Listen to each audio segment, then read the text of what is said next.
আমাদের সাথে এমন ট্রিট হচ্ছে, আমাদের মনে হচ্ছে যেন আমরা কোনো বিশাল বড় চোর ছ্যাঁচোর সেরকম করা হচ্ছে। কি করব, আমাদের তো আর দেয়ালে পিঠ থেকে গেছে।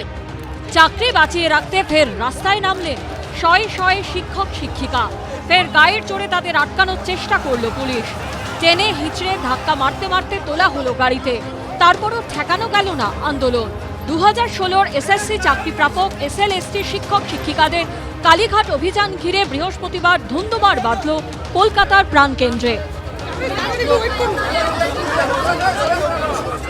আমরা চাইছিলাম মুখ্যমন্ত্রীর হস্তক্ষেপে আমাদের এই চাকরি বাঁচানোর যে যেটা চলছে সেটাতে। এতদিন থেকে আমরা সেই 27শে ডিসেম্বর থেকে বাঁচানো আমরা রাত কাটাচ্ছি খোলা আকাশের নিচে, এখনো কোনোদিনও জানি। তো আমরা চাইছিলাম ওনার হস্তক্ষেপ। গত বছর 22শে এপ্রিলে নিয়োগ দুর্নীতি মামলায় কলকাতা হাইকোর্টের বিচারপতি দেবাংশু বসাক এবং বিচারপতি মোহাম্মদ সাব্বার রশিদের ডিভিশন বেঞ্চ 2016 সালের নিয়োগ প্রক্রিয়া বাতিল ঘোষণা করে। ফলে চাকরি যায় 25,753 জনের।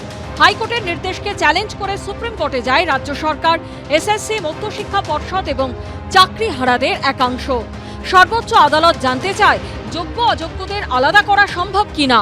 এরই মধ্যে নিজেদের যোগ্য শিক্ষক শিক্ষিকা দাবি করে এদিন কালীঘাটে মুখ্যমন্ত্রীর বাড়ি পর্যন্ত যাওয়ার জন্য পথে নামেন এসএলএসটির আন্দোলনকারীরা। সকাল 11টা নাগাদ ময়দান মেট্রো স্টেশনের 1 নম্বর গেটে প্রথমে তারা জমায়েত করেন। আগে থেকেই সেখানে মোতায়েন ছিল প্রচুর পুলিশ। আর আন্দোলনকারীরা জমায়েত হতেই ধরপাকড় শুরু হয়। সামনে দেখা যাচ্ছে বেশ কয়েকজনকে ইতিমধ্যেই বাসে আটক করে নিয়ে যাওয়া হচ্ছে এবং তারপরেও আবার নতুন করে জমায়েত হয়েছে এবং যেখানে যেখানে জমায়েত হচ্ছে পুলিশ কর্মী, পুলিশ বাহিনী কিন্তু সেখানে পৌঁছে যাচ্ছে। সমস্ত মেট্রো স্টেশনের গেট এবং এই রাস্তা জুড়ে কিন্তু তল্লাশি অভিযান চালানো হচ্ছে।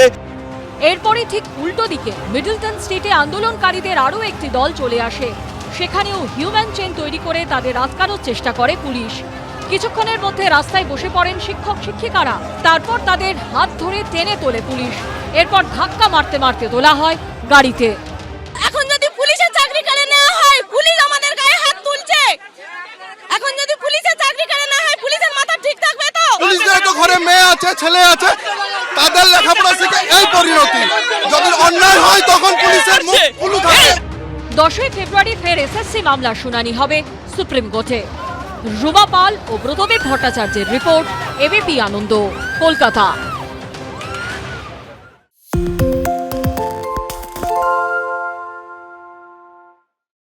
সত্য অন্তহীন, সত্যের খোঁজও তাই, সত্য সন্ধানে তাই আমরা অক্লান্ত, অকুতভয়। এবিপি আনন্দ নতুন ভাবনার প্রতীক, যা মনে মুক্ত, তথ্যে যুক্ত এবং যাবতীয় সীমানার বাঁধন থেকে মুক্ত।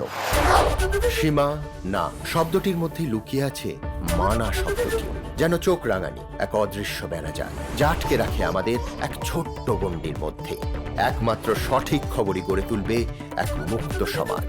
সেই জগৎ গড়ার লক্ষ্যে কোনো সীমানার ঠুকুটি আমরা মানব না। এবিপি আনন্দ এগিয়ে থাকে, এগিয়ে রাখে।